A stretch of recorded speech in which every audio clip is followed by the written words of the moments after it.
So we'll start by saying today is October 8th, 2021. It's 1:30 in the afternoon, and we're here to have just a little chat with Walter Stitt. And let's start off by, when were you born? July 24th, 1924, in Marietta, Ohio. Oh, in Marietta. I'm a dyed-in-the-wool Buckeye. Okay, good. So, so where did you grow up then? Did you spend all your youth in Marietta, or did you? No, my father was a salesman, and we moved around. When I was quite young, we lived in Athens, and later on we moved to Columbus, and then on to Detroit, and back to Nitro, West Virginia, and then to Cleveland, and then Bridgeport, Ohio, where I finished off the last of my 4th grade and all the way through the 7th grade. And then my father got a job in West Virginia, right across the river in Wheeling, and we moved to Wheeling. So from then on till I got married, when they asked me where I was from, I had to claim Wheeling. I see. So, and so did you go to high school then in Wheeling? Yeah, went to Philadelphia District High School in Wheeling. Okay. And so as you graduated high school, I know World War II was in full swing. Yeah. And so did you enlist right away, or were you drafted? No, the class graduated in 42 in June. And one of my best friend couldn't wait to get in the Marine Corps, went right away. The rest of us stayed home, got jobs, and worked and waited. And along about January or February of 43, excuse me, I thought all of my friends were going to go. And so I ran down to the draft board and volunteered to go in the next bunch, which I did. And they all went after that. So I went by myself. Okay. So that's January of 43? Yeah, so I went in the service in March of 1943. Boot camp was? Well, first of all, I left Wheeling and came to, I don't know what my problem is, came to Columbus, Ohio at Fort Hays. That's where I sent my civilian clothes home, got my uniforms, got a few inoculations. And then from there, I went to Camp Polk, Louisiana for my basic and advanced training. Okay.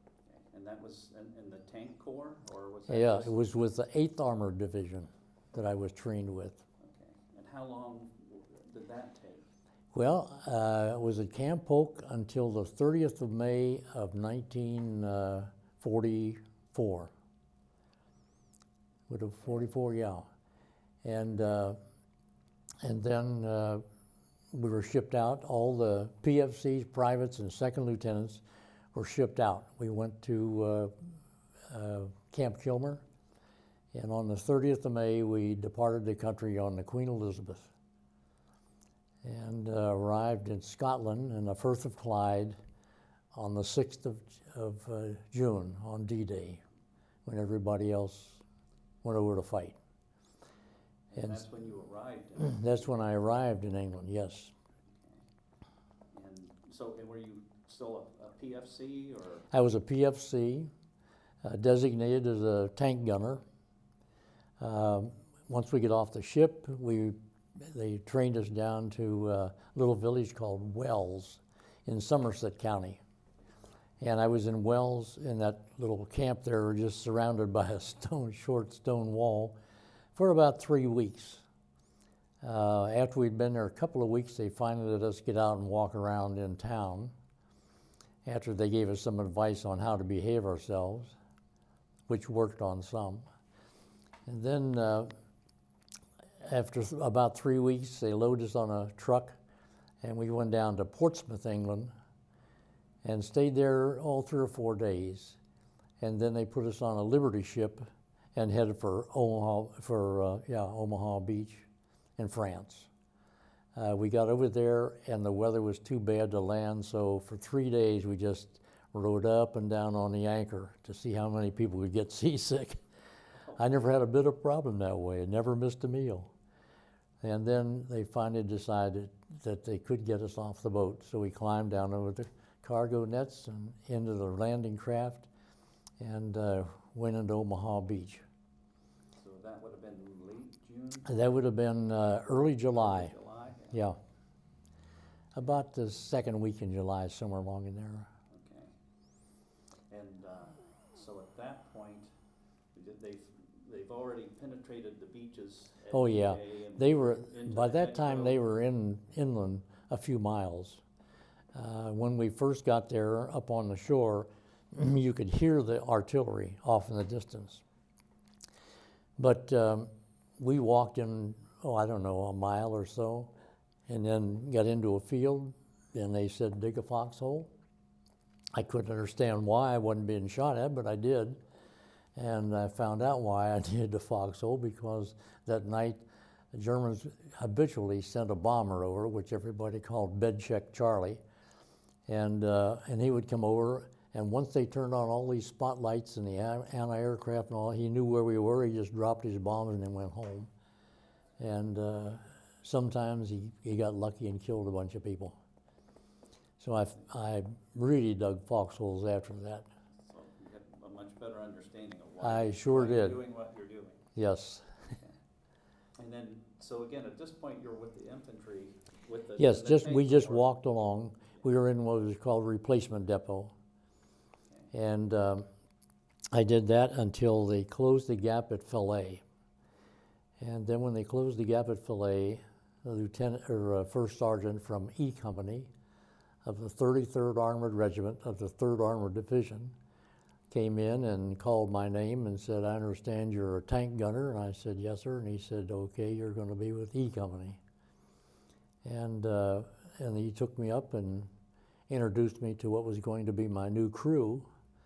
They were all about 3 sheets in the wind. They'd gotten into some French Calvados. And French Calvados is about 180 or 190 proof, made a wonderful drink to relax, and they were all relaxed. And so, but they didn't have a tank for us at that point. So there were 2 crews of us that rode around in a half-track. Should I keep telling you the rest of that story? Well, yeah, let's.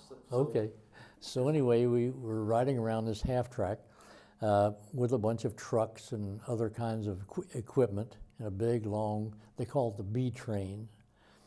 And I don't know how many days really we were there, not terribly long, waiting for a tank.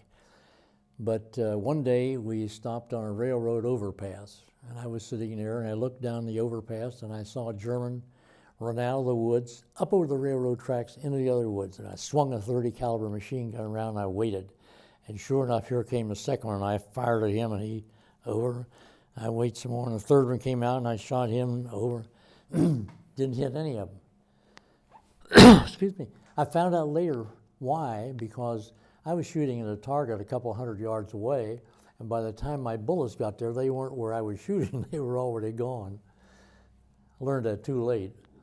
So then that same city in that same position all day, and that evening when it started to get dark, we were laughing and relaxed, and all of a sudden somebody yelled tanks, and everybody got really quiet, and we could hear this clank, clank, clank of those metal tracks coming down the road. Now we were at a T intersection, and he's coming down this road. And so my tank commander at the time, Sergeant Vasquez, was also from West Virginia. He said, come on, Walter, said we'll get the bazooka off the kitchen truck and see what we can do. So we went down and got the bazooka off the kitchen truck. Now people ask me, why was the bazooka on the kitchen truck? And the answer is, it was the Army. Anything could happen. So we got the bazooka. He put one round in, and I carried another round, and we started down the road. Now it's dark, so we can't see the tank at all. We're going down the road as far as we thought we could go, and then we got off the side, hit ourselves, and waited. And he said, now, Walter, here's what we'll do. He said, I'll fire that first shot. You load the second one, and then we'll fire that. Said, then you and I'll take off for Paris and claim we got lost in the dark. Well, it was a good joke, but I don't think he knew any more which way direction Paris was than I did. But we went back and got in, took the bazooka back finally when the tank stopped. Tanks don't like to fight at night either. So when he took the bazooka back, then and got in a half track, and then the lieutenant or whoever it was leading this group did not want to be sitting there in the morning with a tank coming down the road, so we took off and drove in the dark. And we drove a while down the road and finally came to a big open field and had us pull out in the field. So wherever you're close to combat or in combat, somebody is always on guard. In our individual tank with 5 guys, we usually broke it up into 1 or 2 hour sessions, you know, and you would take your turn every night. At one point or another, you were on guard. Well, this night I happened to be the last one, just at daybreak. And it's quiet, everybody's sleeping, and I hear tanks. And this time they could have heard me scream all the way to Paris.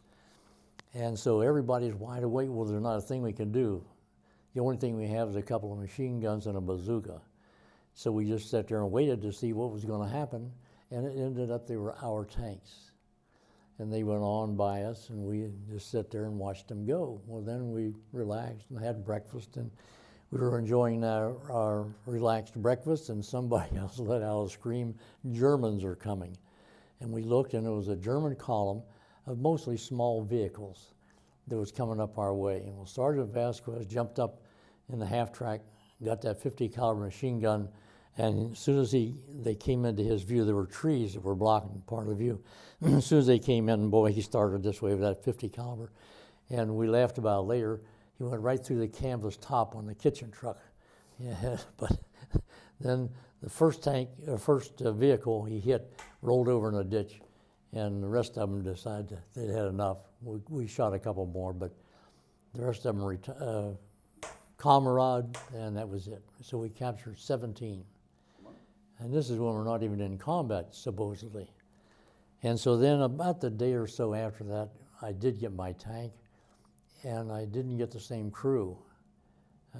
What I got was a crew that lost a tank somewhere in between the time that I became a part of E Company.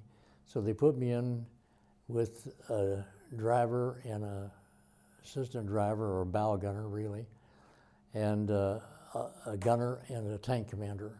He was the best tank commander I had all the time I was in combat, Red Jones, Sergeant Red Jones. And in this tank, instead of being a gunner, I was the loader. And so we fought a few days in France, and then drove all night one night, stopped in the middle of the night and filled the tank up with gas again. And then the next morning we had surrounded Mons, Belgium. The 3rd Armored Division and what was called the Big Red One, the 1st Infantry Division. And captured like 19,000 Germans and a couple of generals. German officers like to be treated like they were officers. And they laughed about it later, said a couple of generals complained about being put out in the field with a bunch of privates. We said, oh, you're a prisoner of war out there in the field. And so anyway, then after Mons, we went through Liège, and Hué, Namur, and then a town that was right on the German border. One side were Germans, the other side were Belgians. And a man from that, it's called Eupen, E-U-P-E-N, Eupen. And a man and his wife, like 40 years later, somehow got my name and came to visit me when I was living in South Bend. And he said that when the 3rd Armored Division went through Eupen, the one on his side of the street jumped out and sang and danced and were excited they'd just been freed. The people on the other side were hanging sheets out the window to surrender. So I was the whole time that I was in the service, I was in with a group called Task Force Lovelady, which consisted of B Company and D and E Company. B Company were light tanks. D and E Company were medium tanks. Then they would assign a certain amount of infantry to be with us.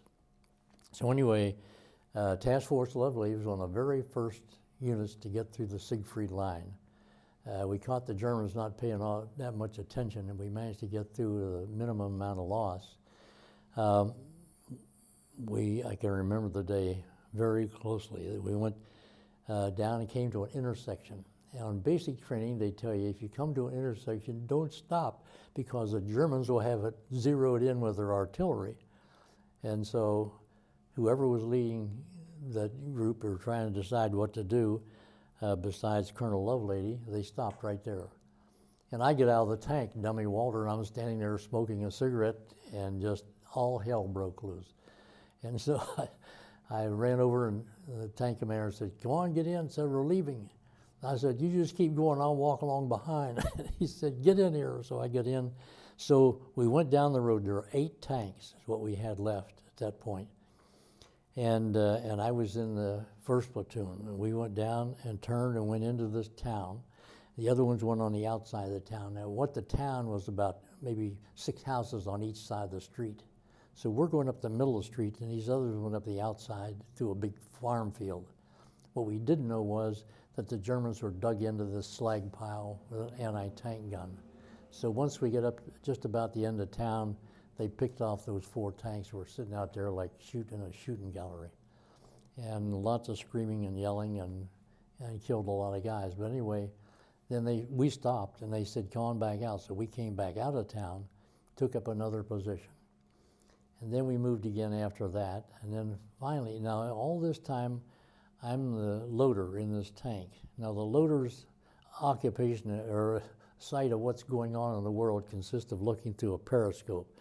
And I could turn it around this way. I could turn it all the way around. I could turn it up, I could turn it down, but that's what I could see. I'm inside the tank. I had a little window over here on the side. When we fired the 75 millimeter shells, when we got a minute or two of other time, you could throw them out. That's what it was for, to throw those shells out. Otherwise, I was busy. I stood there and kept slamming shells into the cannon. We fired so many machine gun bullets that the barrel got hot. I had to pull the gun out of battery, take the barrel out, hand it to the loader, and he'd hand me another one. I put it in and fire it up again. And all of a sudden, things got quiet. And what in the world is going on? And I hear voices. And my tank commander, Sergeant Jones, gets out, and this lieutenant gets in. And the lieutenant puts on the microphone and everything and standing there. And all of a sudden, we get a call, which I can hear, from another lieutenant telling him to move, said they're shooting at you. And just about that time, I happened to be looking in here, and this big red fireball went by. And oh man. And then he didn't do it. He didn't do anything. He just stood there and just stared. I mean, I found out later he had already lost 2 tanks that day. This was his 3rd one. And so finally they're yelling at him again, "Back up, Lieutenant, they're shooting at you." And he reached down and grabbed a hold of the mic you had to squeeze it, said, "Driver, back up," and bang, just like that, that German shell went through there and killed the gunner and killed the tank commander. Now that's my exit. Ordinarily, to get out of that turret on that tank, the tank commander get out, the gunner get out, and then I get out, the loader. Well, I went over and they'd fallen together, and I couldn't move them. And but in peripheral vision, I saw that the driver had gotten out. And so I dove out of the turret, out that hatch and over the side, and it got hit the 2nd time after I was out.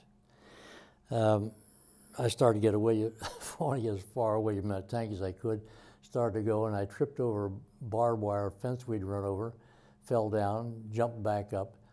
Then when I found a foxhole, it was only half dug, I was going to get in, but when I looked down, my leg was bleeding. And I didn't realize it, but when I'm standing there and loading in that tank, my feet are spread wide apart. I'm picking up stuff, the cannon shot, and putting it in this way, and leaning back this way. So when the shell came in, it hit just the side of the cannon and turned the shrapnel down this way, so I'd gotten it just in my left leg. So I ran over to a light tank that was there and yelled at him, "Give me a bandage." And the guy says, "Come up and get it." Well, I didn't blame him, because all he did was a hand came out like this, because we were having air bursts and all kinds of stuff going around. And so I climbed up and got the bandage, and just as I climbed up on the tank, pop, pop, pop, like that, and here's German shot at me with a was one of these German burp guns that they called it. It was a submachine gun, and just missed me about like that. And I turned around and spotted him, and I yelled at the tank commander in this light tank, and he swung the gun around and bang, took care of him. Then I went over and jumped in this half-dug foxhole, and you laugh about it later, thinking at the time what's going through your mind. And what I thought, now if I lay on my back, I'm not down in this thing very far. It isn't fully dug. If I lay on my back, one of those air bursts will hit my heart. Now if I lay on my stomach, one of them will hit my spine. So I'll lay on my side. So I'm laying there on my spine, about half of my body out of the ground, and I felt something really hot on my rear end, and I reached back. I thought I'd been hit again, reached back with just a little warm piece of shrapnel. And about that time, here came a medic standing straight up. Oh man, you got to give those guys all kinds of credit, you know, because here I am scared to death with all this stuff going on, and he's walking around and he says, "Can you walk?" And I said, "Yes." Should we stop? No, go ahead. No. He said, "Can you walk?" And I said, "Yes." He said, "Okay." He told me where the ambulance was. I went back, got in the ambulance, took me to a field hospital, dressed my wounds, stayed overnight. Next morning, I'm back up again to the company CP. And the first sergeant says, "Why are you here?" I said, "Lost a tank." He said, "Anybody get killed?" And I said, "Yeah, Reevy and Lieutenant Bear." He got tears in his eyes. He and Reevy are longtime buddies. They were both in before the war. And back in those days, in peacetime, different companies had boxing matches, and you know they fought against each other. And these two had been boxers together for years. And what I didn't know them and found out later was that Reevy also had a brother who had been killed in North Africa. So he was the second one in that family. So anyway, the first sergeant said, "Walter, just lay down, take it easy." So I laid down in the grass to take it easy, and I hadn't been hardly down. And he came around and he said, "I hate to do this to you, Walter." He said, "You know how badly we need tanks?" I said, "Yes, I do know. We're down to 3. He said, "Well, we got a chance to pick up a tank." He said, "I'll send you back with another guy. So he'll drive and you can be the tank commander and bring it back up." And I said, "Okay." So I did that. When I got back up, he said, "Oh, Walter," he said, I hate to do this to you." He said, "But you know how badly we need this tank up there." He said, "You're the gunner." I said, "Okay." So I got the gunner, Sergeant Jones, and I got the driver and the bow gunner that were in that other tank with me. So we had 4 of us got back in the tank together again, and they gave us another loader, and off we went. So within 24 hours of being shot out of one, I was back in the next one and back up. If you want to hear these stories, Keep going. we moved back several times there. This is in the area of Stolberg, Germany, just inside the Siegfried line. And finally, they put my tank right up on the very front line. They decided that they was in October that they would not fight anymore, that we didn't have enough tanks or people or anything. So there's a house sitting here, and the back of it was pretty much gone. It was a 2-story house. And my tank pulled right up beside this thing, just back far enough that we couldn't see over the crest of this hill, and they couldn't see back that way, see us. But over here off to the side, probably 150 feet, was a pillbox that had Germans in it. And so they were watching us. So you didn't dare get out of that tank in daylight. And we were there for a week. And if you did get out, as soon as you get out, you could hear them coming. The guns were loaded, and all they had to do was just pull the chain, and the bullet came our way. So we were very careful about getting out in the daytime. But one day we didn't have any heater in our tank, and we didn't have any hot coffee. So we yelled at these infantrymen and said, "If we bring our coffee in, would you heat it for us?" And they said, "Sure." Okay, so I worked it out with the loader. I said, "Now here's what we'll do." I said, "I'll jump out, you hand me the bucket of water, and I'll run over. You be right behind me. You jump off, I'll hand you the water, I'll get off." Okay, so boy, we did that as fast as we could go, and bang, a shell came in. But by that time, we were off the tank, around inside the building, downstairs in the basement where the infantry was, except for their guard, and they heated this coffee for us. So then we came back up, and we walked out, and we're leaning up against the wall here to get around and get into my tank. And I said, now here's what we'll do. I said, I'll get up first, you hand me the coffee, I'll run across, I'll hand it in, and I'll go in, you be right behind me. And, okay. So I don't know how the German spot is, but anyway, well, before we could do this, we heard a shell coming. So I dove down on the ground, and he leaned up against the wall. And the shell went off. I said, no, no. I said, boy, fast we could, we're in the tank. And the next shell came in, we're in the tank, and it's fine. We drank our hot coffee, and when we got down to the bottom, there was plaster in the bottom because he'd stand there holding it, had his eyes closed. And when that shell hit, a chunk of plaster fell in. But it didn't bother the taste. It was bad to start with, and it was just as bad afterwards. But anyway, then after we'd been there a week, they called on the radio and said that they were going to change crews since we'd been there a week, and said that they would call us as soon as it got dark, and we'd come back, and then he would send another crew up and fill up the tank. And we said, okay, so we're ready. And I got to go back and tell you one more story. Now you don't dare get out of the tank in the daylight, so you know your bladder gets to you every once in a while. So people say, well, what'd you do? Well, we had a can, and you'd say, give me the can. And whoever was on duty would reach out as far as he could and empty the can. So anyway, this night they said, come on back. So we out of the tank, we went, got back, and the lieutenant was smart. He was lying flat on the ground with his submachine gun. Now, you'll find out if you didn't realize it, if you lay flat on the ground, even when it's pretty dark, you can see motions against the dark sky.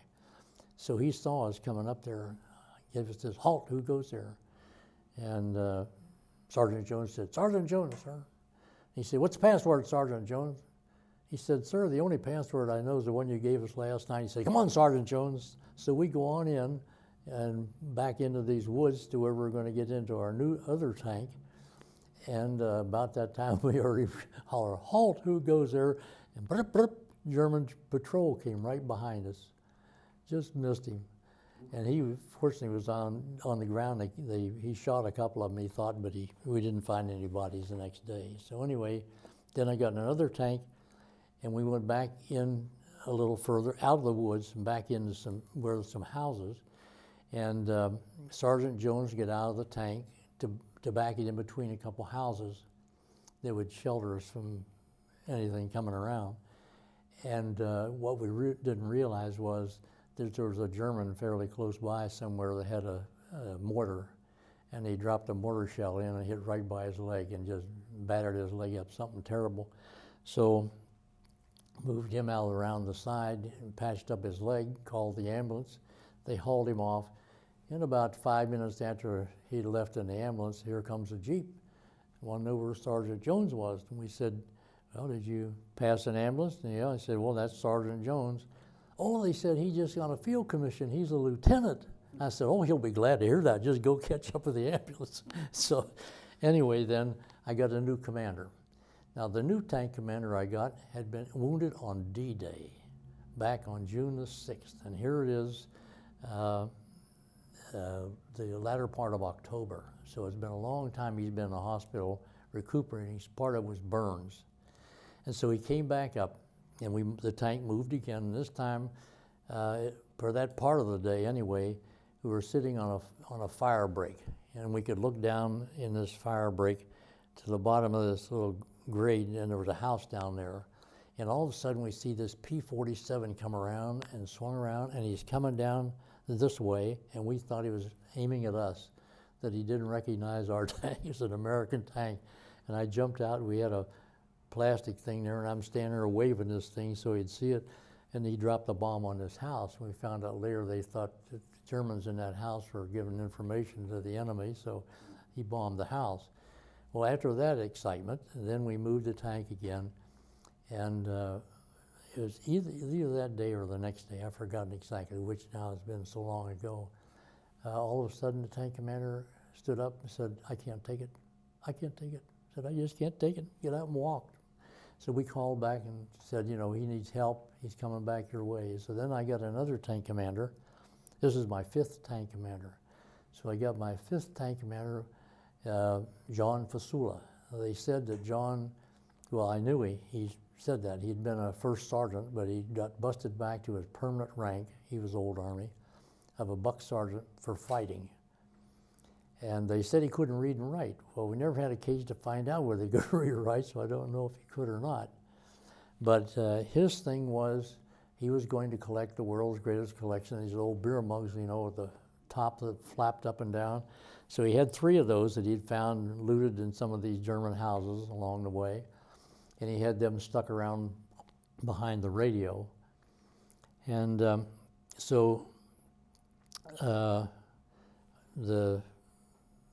after resting all of October, getting all of our supplies back, we got to where each company had 15 tanks like they're supposed to have, and we had all the gas we wanted, the ammunition, everything's ready.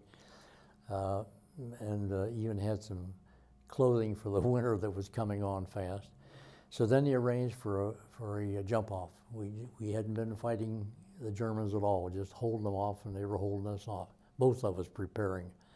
So the role of our tank was to go down this field and through this minefield, and then on, and they hoped to get 6 miles further into Germany that day. So we started down this field, and I'm watching, and the field was laid out like a little garden patch. It'd have wires around this way, and then a patch, and then other wires, and another patch. And a German officer had gotten in trouble and defected and came over and said, when you get down to that minefield, said, run over the wires. Said there's no bomb, no anti-tank stuff in there. So we started down, I'm watching, and Fasula's lining us up on the path. And I grabbed my mic and I said, Fasula, that German officer said to run over the wires and not go through the path. And he screamed at me, I'm the tank commander. Okay. So he lined it right up on that path, and sure enough, the Germans would put one mine down and another one on top of it so that their plungers were like this. So he got 12 pounds of TNT instead of 6. So boy, it tore that tank up good. Well, we all get out of it alive. And again, one of the things they told you was if you're in a minefield, get out the back of the tank and walk in the tracks because you've already run over everything possible. So I get out and I only count 4 instead of 5. And I leaned and looked around, and the tank driver had jumped out right there in the minefield. And I screamed at him. I said, whatever you do, don't move. Don't move. And he said, what's the matter? I said, look at your foot. And here's this prong sticking up in his foot just like that. Just missed it. So he climbed up and got up. So the driver and the loader and the bow gunner, the 3 of them took off in a dead run, and I didn't blame them. I mean, there's a lot going on, and more tanks are blowing up. And Fasula and I started to walk back, and all of a sudden, I heard, zip, zip. And I said, oh, Fasula, they're shooting at us. And I laughed about it and told people later that I was sorry that somebody there didn't have a stopwatch, because I set a new world's record for a 100-yard dash in a pair of Army boots to get out there with somebody shooting at me. So we went back. It took this time 2 or 3 weeks to get another tank. And so as soon as we got another tank, then we ran up and caught up with the ones who were on our front line. And about that time, the 8th Armored Division that I'd taken my training with came through us and took up our position on the front line. And then we came back. We were considered to be in a rest period. And that was when the bulge started. And so Colonel Lovelady said he got orders. He and I got to be friends after the war. In fact, close enough friends he wanted me to do his funeral, which unfortunately I was not able to. But anyway, he said they gave him the coordinates on a map, said go there and we'll give you further orders. So we got there and there were no further orders. So the colonel said he waited about 2 hours, and I'm not going to just sit here. Now at that point, when the Germans made that breakthrough, it was like they were just fingers stuck into something, and nobody knew where anybody was. You know, it was just wild. So anyway, the colonel decided, well, we'll move on. So we moved on, and we came to a curve, and as we went around the corner, the lead tank is part way down this hill, and here's this German column going by. And so his tank commander, Lieutenant Hope, was his first day in combat. But Hope said, you know, get him loaded up with a high explosive, speed it up. They ran down, and the Germans saw us coming. So they stopped this truck that was pulling this anti-tank gun, but they had to get out of the truck, get around, get the ammunition, get it in the gun, get the gun lowered, get in a position to fire. That took time. We had the advantage on that one because we just zoomed down, turned the corner, he already had the gun in there, and bang. He hit that thing, killed the crew, and then fired another one into the truck. It was like the 4th of July. And so we couldn't get by. So we sat there until this truck stopped burning and exploding. And then the first tank went over and down the ditch like this and up. Next one down the ditch and up. Well, when this was happening, when we're sitting there waiting for that almost an hour before we moved ahead, I had an electric Travis and it was noisy and I shut it off.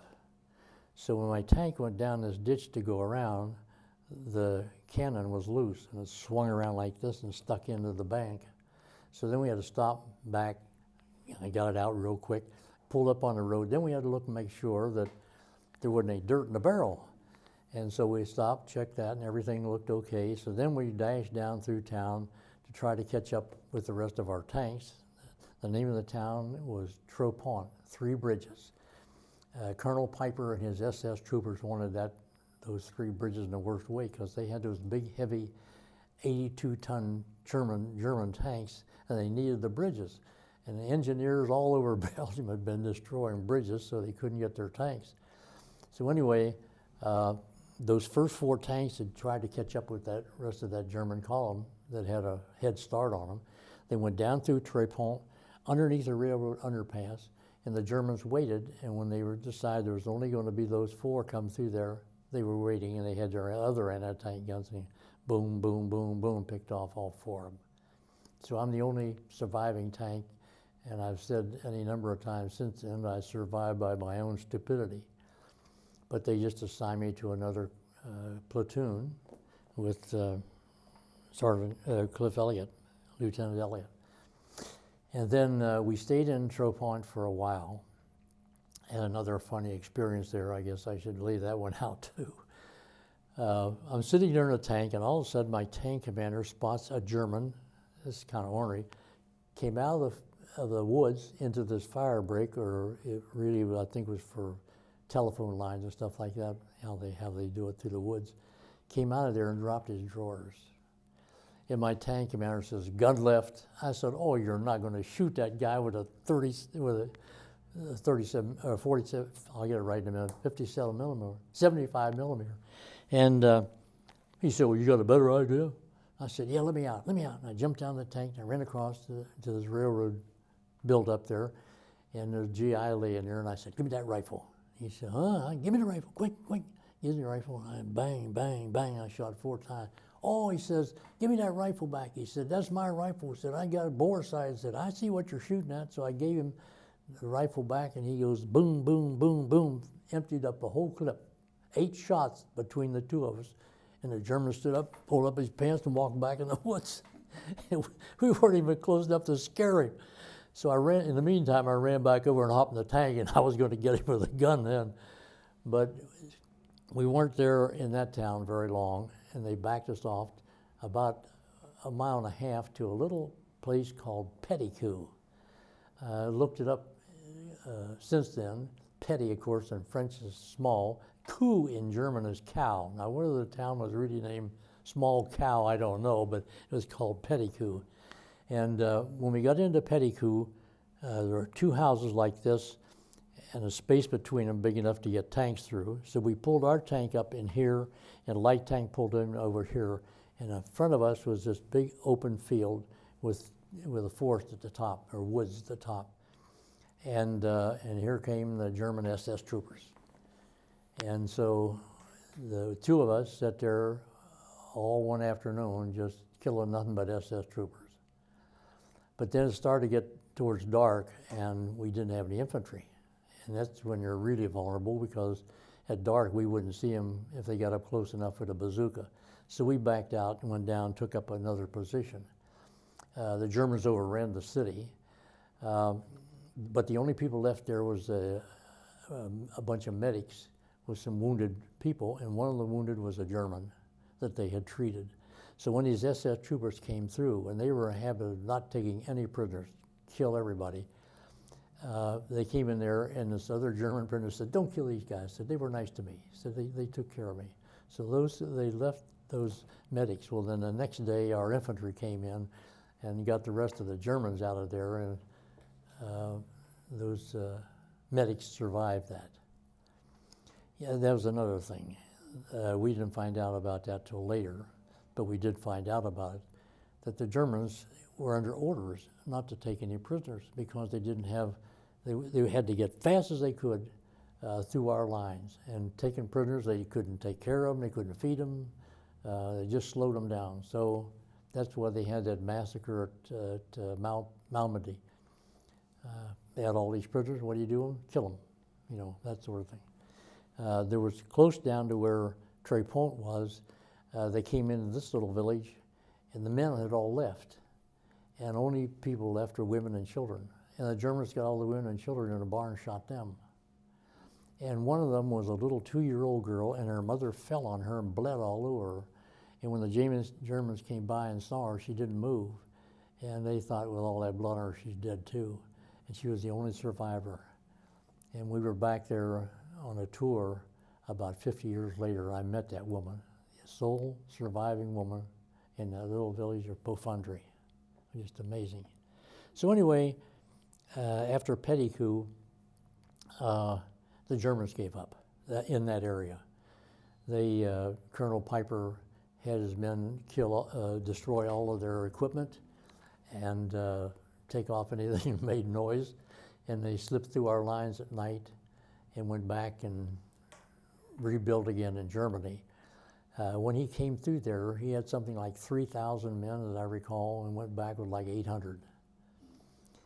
So anyway, then, without the fight there, then we started down to where these 101st Airborne Band of Brothers were surrounded.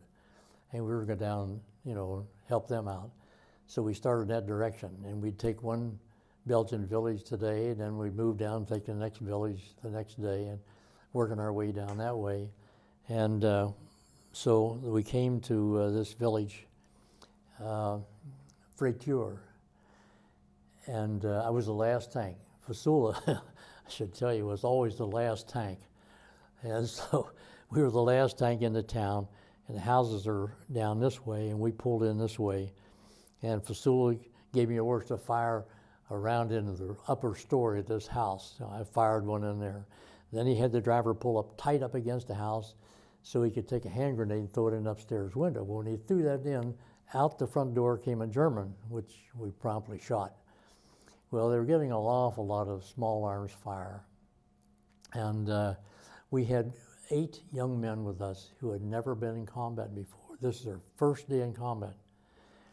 They started out that morning and their squad leader got hit. So here they were, they didn't have anybody to tell them what to do. They're all fresh, flown over from the States, really innocent, felt sorry for them. Anyway, when things calmed down a little bit, the lieutenant gave us orders, so we moved up, went up over a little small, maybe 1.5 foot rock fence, get down the other side like that. And then I got a call to turn right, so I turned the cannon over this way, and this German stood up out of the grass with a bazooka and fired. And he missed our tank, but he got some of these infantrymen. One kid got a piece of chunk out of his nose right along in here, and bleeding like a stuck pig. But anyway, instead of shooting the guy, I could still hear him hollering, "There he is, there he is, there he is."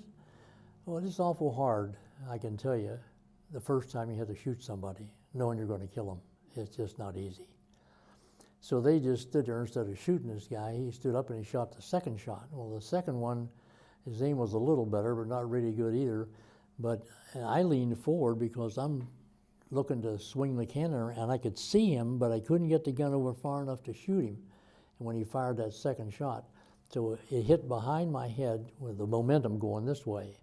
So I got shrapnel on my head, but it killed the tank commander. and he fell down on me and then on the floor. Well, everybody got out of the tank when they realized we'd been hit. And so when we get outside, here I am, a corporal, and I'm the ranking officer, although I wasn't thinking that at the time. But anyway, I yelled and screamed at him, "Get in the house," because we were still getting some small arm fire. So we ran back and got in the house and patched each other up. And when he got done with that, why, I'm standing there and I went like this, and my head felt cold, and blood. And I said, "How bad am I hit?" And the kid said, "Oh, it doesn't look too bad." I said, "Oh, that's not a good sign, because that's what you always said." And so anyway, I decided that I better do something. And so this kid, one kid had a real bad leg, so I got him on my back, and he and I went out the back door of this house, across this field, over to a road, and then into the woods where we couldn't get the small arms fire. And a Jeep came by with a major who had been shot through the lung. And then we hopped in the back of that Jeep, and they took us to the aid station. We got to the aid station, and came in, and the kid with the bad leg sat on a chair, and I sat on the floor beside him. And I could see blood still oozing out of his leg. And so about that time, the door opens, and the ambulance driver came in and said, "Doc, so we got room for one more." And he said, pointed at me and said, "You go with him." And I said, "Sir," I said, "he's bleeding pretty bad." He said, "I said, you go with him." And "Yes, sir." You know, so I go out, and man, my head wound must be really bad now. So I get back to the field hospital, and they shaved a bunch of hair around, or cut a bunch of hair around, and it was stuck in the scalp. Got a hard head. And so they started pulling these pieces of shrapnel out of my head. And I said, "Could I have one?" He said, "Sure." So he put one in my hand, and I still have it as a souvenir at home. But anyway, once they got all the stuff out of my head, decided to put the mercurochrome on there or whatever it was, and said, "Okay, go in the other room and just lie down, take it easy." So I went over to the other room. There were maybe half a dozen of us on a cot. This is a big Belgian hunting village where they had this hospital, hunting lodge. I'll get it right. So anyway, we were lying there, and I'm enjoying just doing nothing but lying there. And in comes this sergeant and said, "Okay, get your posterior out there in that truck." We all said, "Oh, but Sergeant, we're wounded." He said, "I said," out in the truck we went, back up again. So that day I was okay. The next night I came down with dysentery. And the next morning, first sergeant came over, and I'm lying there on the sleeping bag, and he said, "Walter," said, or a blanket, whatever it was. He said, "Walter, I'm sending you up this time as a tank commander." I said, "I don't want to be a tank commander." I said, "I've had 5 tank commanders. I want to be the gunner." He said, "You can be a sergeant right away." I said, "Yeah, I know, but I don't want to be a sergeant. I want to be a gunner." He said, "Okay, if you want to be a gunner, you can be a gunner." I said, "Anyway, breakfast is ready, get up." So I sat up and passed out, and figured out later I was probably dehydrated. And so anyway, when I came back around, they're concerned about what's the matter with me.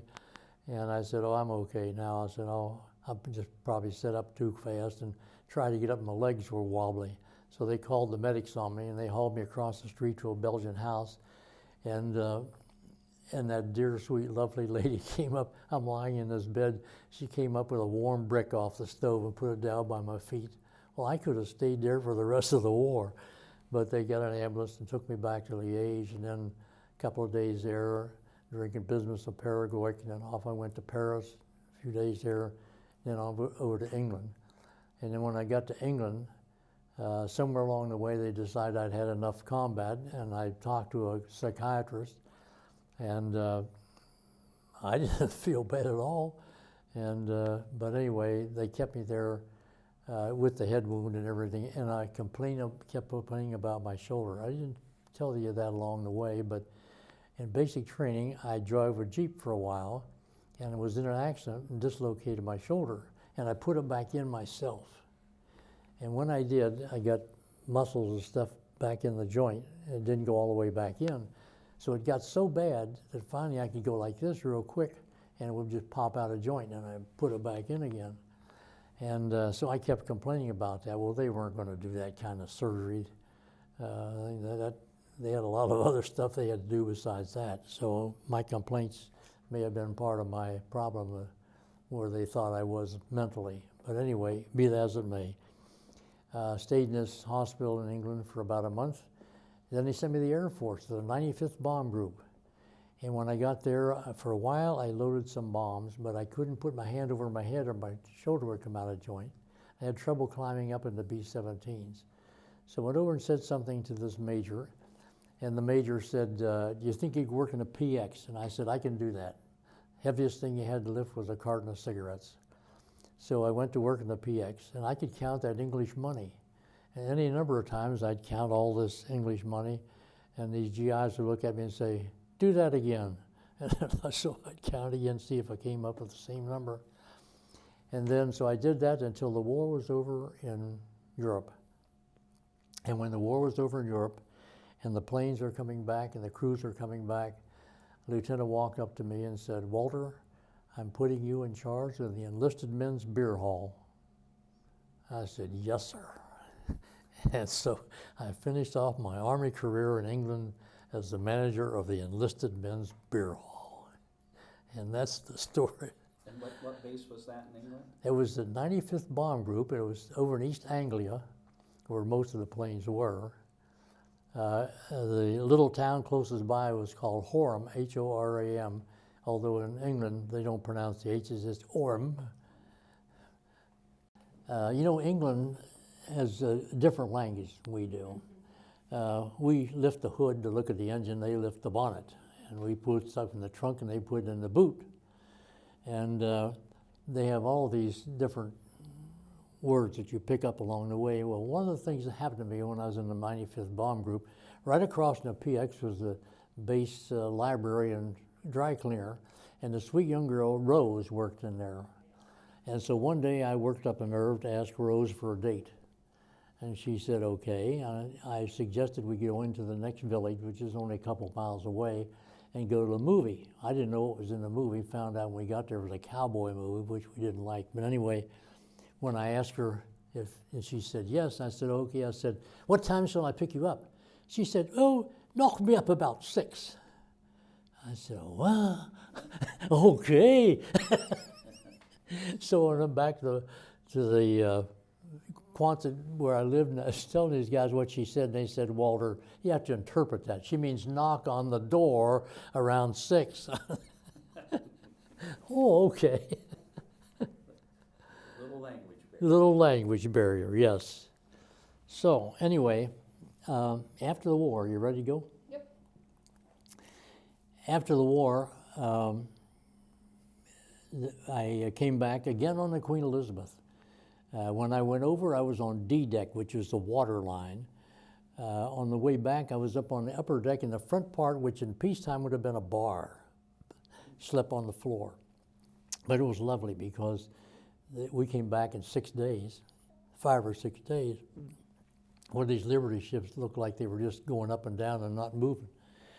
Once I got back, I had a 30-day furlough. So we went to Fort George Meade, Maryland, and they discharged us with a pass in one hand and a package of condoms in the other. And he showed those both to the MP, and off you went and got on the train. We were going through, I think it was McConnellsville, something like that, Pennsylvania, and people were out in the street screaming and yelling, and somebody threw a paper up on the train and said the war was over, Japan surrenders. And so when I got to Pittsburgh, I had to change trains. I was on the Pennsylvania, had to get on the B&O. So I came up on the street, and there's a police officer standing there, and I said, officer, I said, where can I get a cab? He said, oh, son, you won't get a cab tonight. He said, where are you going? I said, I got to go to the B&O station. He said, just walk right straight down this street, about a mile. I said, okay, so I throw my bag on my shoulder, and off I go, and I get down to the B&O station. Get on the B&O train and start down towards Wheeling. Now, we lived actually in Elm Grove, which is about 7 miles out of downtown Wheeling, which is still suburban Wheeling. And so we're almost Elm Grove, and I said to the conductor, I said, sir, does this train stop in Elm Grove? Son, he said, it doesn't ordinarily, but tonight it does. And he goes, choo, choo. I got on the thing, the train stops, and I get out, and there's not a soul there.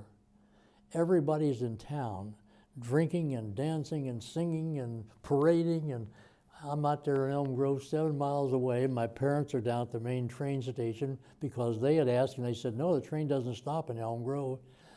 And so bag on my shoulder, and off I go. So I had about a half a mile or better to walk home. And went in the house, went out in the kitchen. I cook. And so I went out in the kitchen, fixed myself some bacon and eggs and a glass of nice cold milk. And when my parents came home after they realized I wasn't on the train, pulled up in front of the house, and my mother said, didn't you turn out all the lights? My father said, yeah, I did. She said, well, all the lights are on. So they get out, here, dear son is home. So I spent 30 days at home, and then went back, had to report back to Sioux Falls, South Dakota, to an air base. And when I got there, I went to the medics and said, I'd like to get this shoulder fixed before I get out.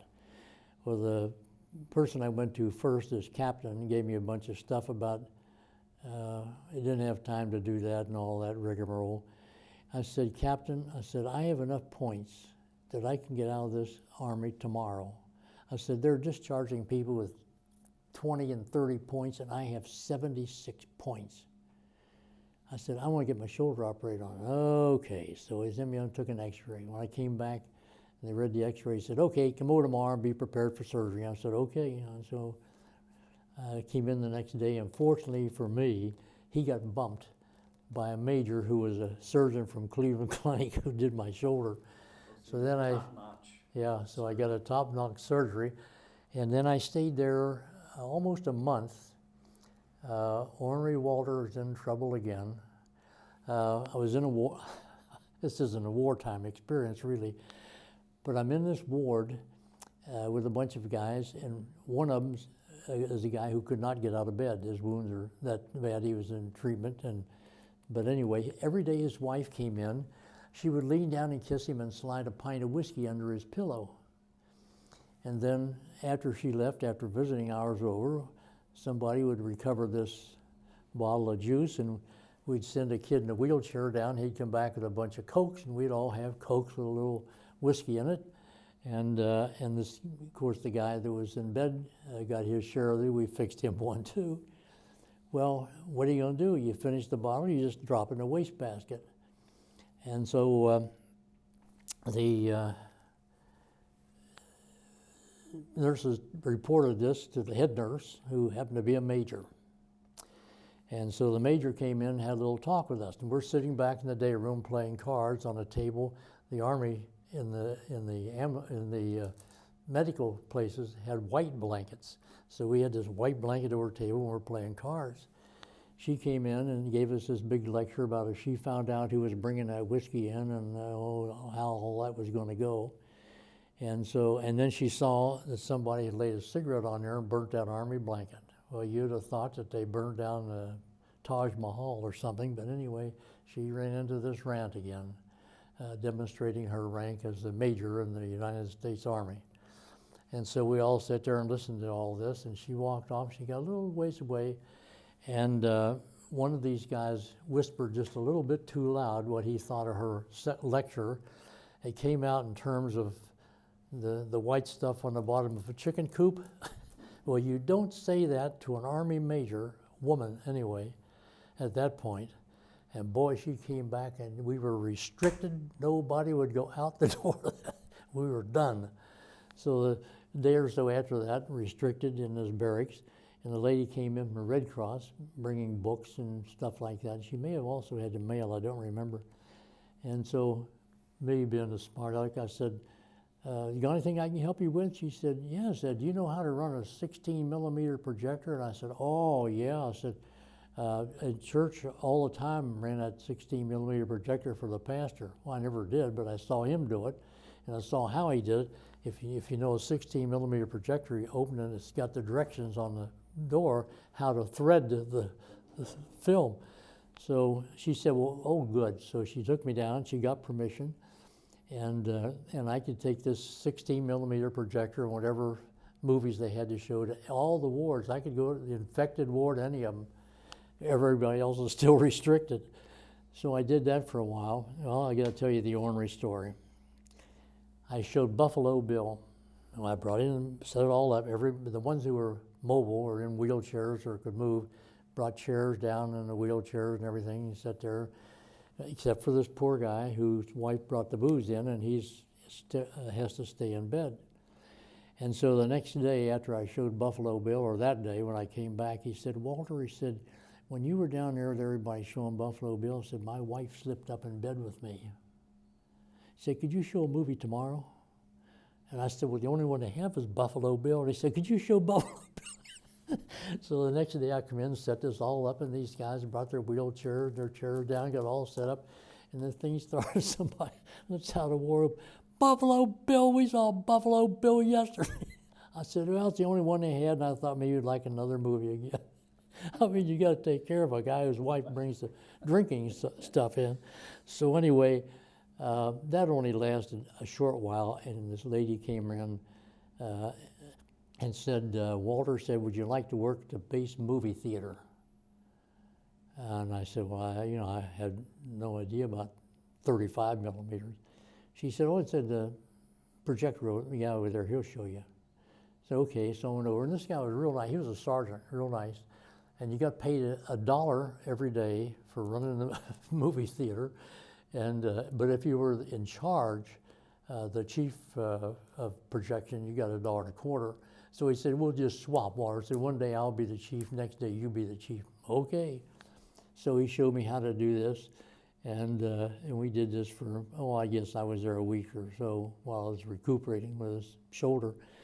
The fun part was when he was giving me all these instructions about how to do this and how to switch the sound and how to start the machines. And you probably haven't been, you're not old enough.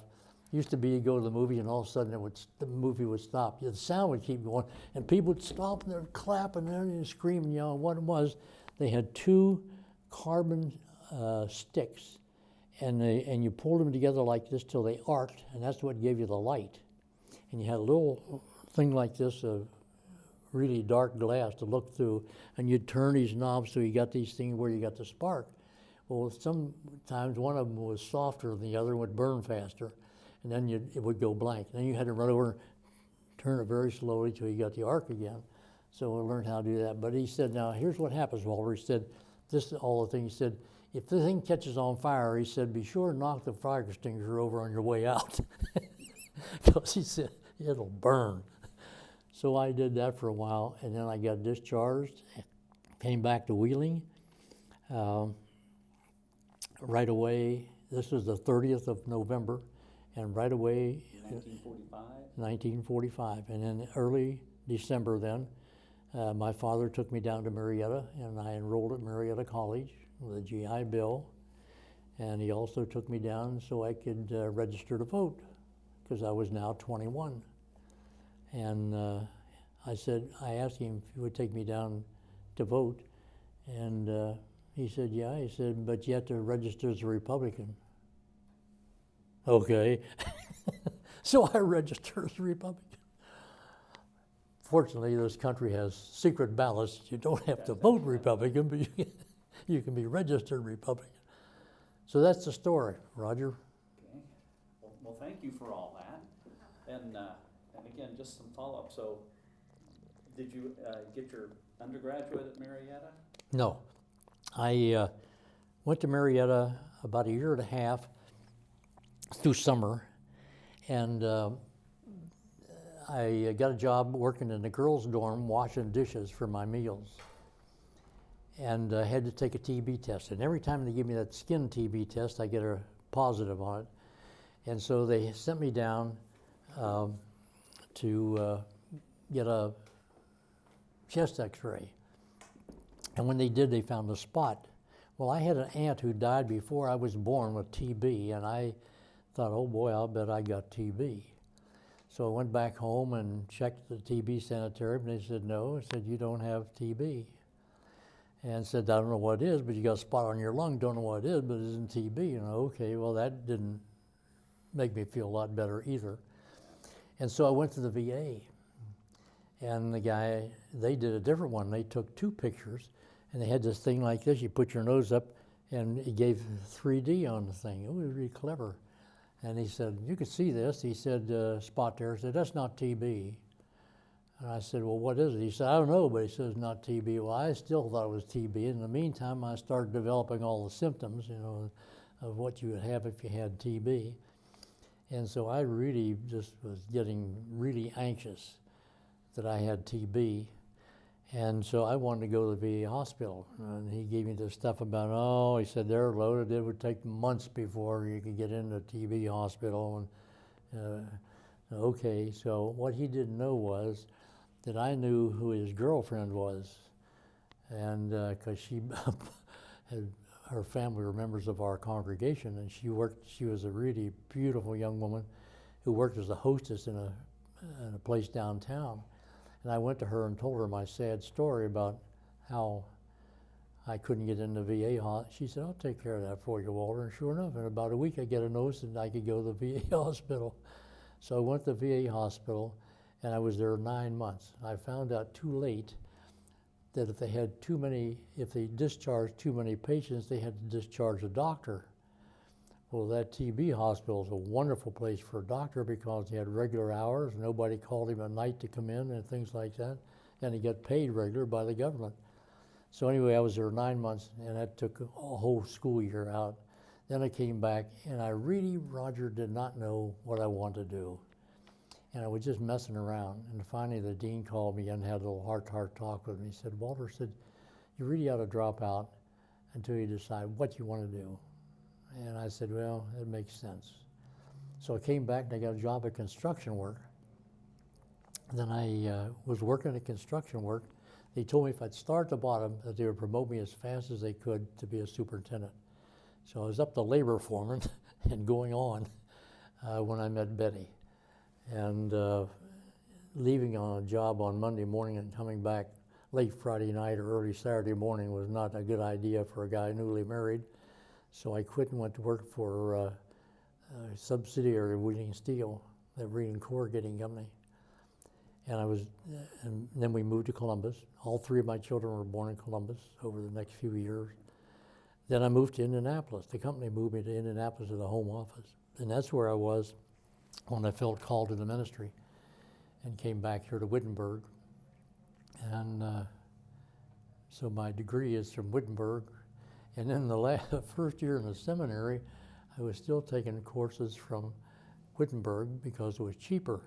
The seminary is like $125, and Wittenberg was like $500 at the time, something like that. I told that to Dr. Kinnison. I said, I said, I was taking 21 hours. He said, 21 hours? I said, yes, I had to get them both. So anyway, then I got both of my degrees from Wittenberg and Hammer. And off I went. Okay. So, and then that's how you came to Springfield more or less. The first time was coming to that was the first. I came here in 1950 or 1960. I was 35 years old, and my first parish was Louisville, Kentucky, and I was there 12 years. And the bishop asked me to be his assistant in the northern part of Indiana, so I went to South Bend, Indiana, and I was the bishop's assistant for 10 years. Then I took a small parish in South Bend for 4.5 years. And then I thought I was retired. And what was the highest synod bishop before Cal Holloway? Anyway, I can't think right off. Anyway, he called. With an S, doesn't it? Huh? Does it start with an S? I think you're right. Sauer. Ken Sauer, yeah. Ken called and said, Walter, would you be the interim pastor at St. John's? And I said, well, you want me to start in June? I said, I could go through the Christmas and New Year's. I was there 14 months. Then I went back, and the biggest Lutheran church in South Bend, the pastor of that church, there were two of them, and his associate left, and he asked me if I'd be his associate until he got another pastor, and I said, okay. I wasn't real enthused about doing that again, but when he came around and said, my congregation says they'll pay you $1,000 a week, I said, yes, I'm your new associate. And so anyway, then I did that for about 9 months. And then I retired again. And one day the bishop called me. The bishop and I were friends. He and his wife and Betty and I camped together, things like that. But anyway, he called me, he said, Walter, said, Emmanuel Church down there in Plymouth said, they asked for you to be there. Well, you know what flattery does. So I said, well, okay. So I went down to Emmanuel, and I was there. This was a short one. It was about 4 months or so.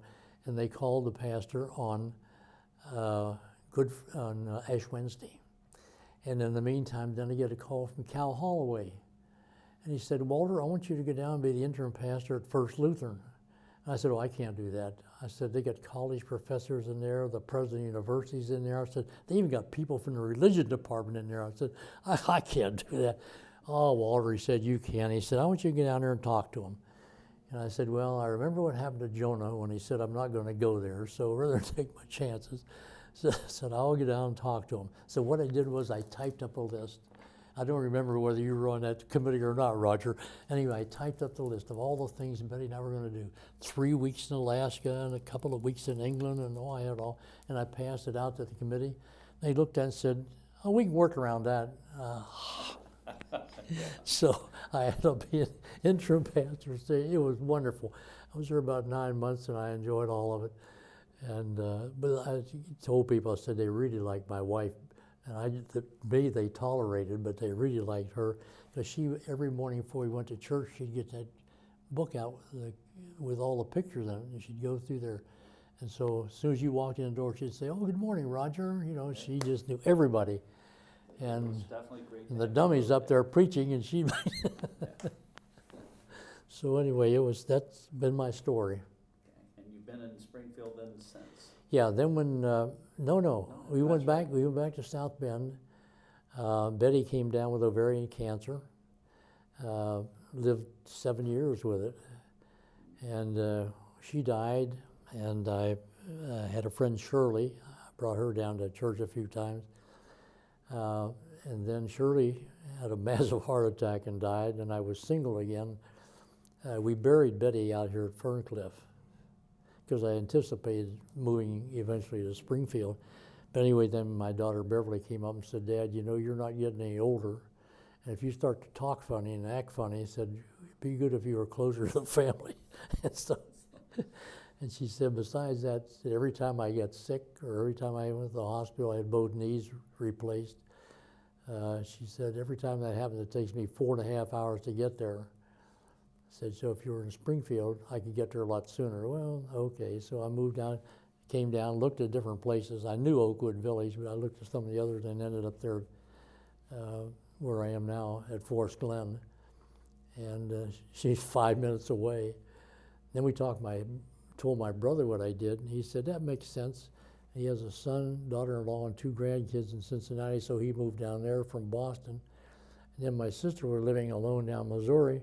We said, you know, you're not getting younger either, so she's in Oakwood Village. So we got our whole family of the children back together again. And out there at Ferncliff is this thing like this. It has Walter Stitt on it and birthday, and I check it every so often to make sure that there's no other dates on there. And that's my story. So after the war, boy, I'm terrible today. After the war, I was down in South Bend, down in Louisville, and I was downtown one day making calls at the hospital, and for whatever reason, I happened to be downtown and walked by this hotel, and there's a 3rd Armored Division sign in the window of this hotel. And I thought, 3rd Armored Division? So I go in, and there's a couple ladies. Everybody else had gone down to the racetrack or down to Fort Knox, whichever it was. And so I found out that there was an association of 3rd Armored Division veterans. And so I signed up, paid my dues, came home, and my wife's first cousin was visiting, and she said, what in the world is the matter with this guy? Get out of the car, got this 3rd Armored cap on, you know. And so I told her, well, so we started going to 3rd Armored reunions. And it wasn't too long, and somebody came around and said, well, could we elect you chaplain? So then I did chaplain for a while. Then they asked me to be on the board of directors, and I was on the board of directors a while. And then they had trouble with the guy who was the secretary treasurer. They didn't think he kept books too well and other things. And so they gave him a hard time and he quit. And then somebody came and called me and said, Walter, would you be the secretary treasurer? Well, I thought that can't be too bad, you know, and I'm retired. So I said yes. Well, then I found out that you had to put out a 64-page newsletter every 3 months. Ooh. So I started doing that. Well, then that went along fine, as long as I had Betty to help me, and Shirley and her husband helped me, particularly with the mailing. And then when Betty got sick, I said, I can't do 4 a year. So they said, okay, I could do 3. So then after a while I said, could I do 2? And they said, yes. Well, then we started having a lot of deaths, and the mailing wasn't that big, and one thing and another. And then Betty died, Shirley's husband died, and we just the 2 of us doing this thing. I said, it's really too big a bargain. And then I had another guy who volunteered to do it, said he would do it on the internet. Well, he's going to do paper first, then he said he would do it on the internet, and he just died a natural death. But for about 11 years, I was a secretary treasurer. They paid all my expenses to the reunion. About the next to the last reunion, a guy got up and made a motion that Walter Stitt be paid $5,000 a year. And I said, you can't afford me. I said, we don't have that kind of income to pay $5,000 a year. Well, they passed. I was supposed to get $5,000 a year. We're lucky to have that much for total income. You know, it paid for the newsletter, but that was about it. So anyway, then I got out of that job, hopefully. So how many members of that are left now? Do you know? I really don't know. Not a terrible awful lot of the ones that were in the association. Because when I left, at least half of them, or maybe a little more, were widows rather than actual veterans of the war, yeah. And I still get email from a lot of these widows that still keep in touch with me. Yeah. And I keep in touch with them. Well, I definitely want to thank you for coming. Well, I'm glad to do it. It's been great. I'm glad to do it.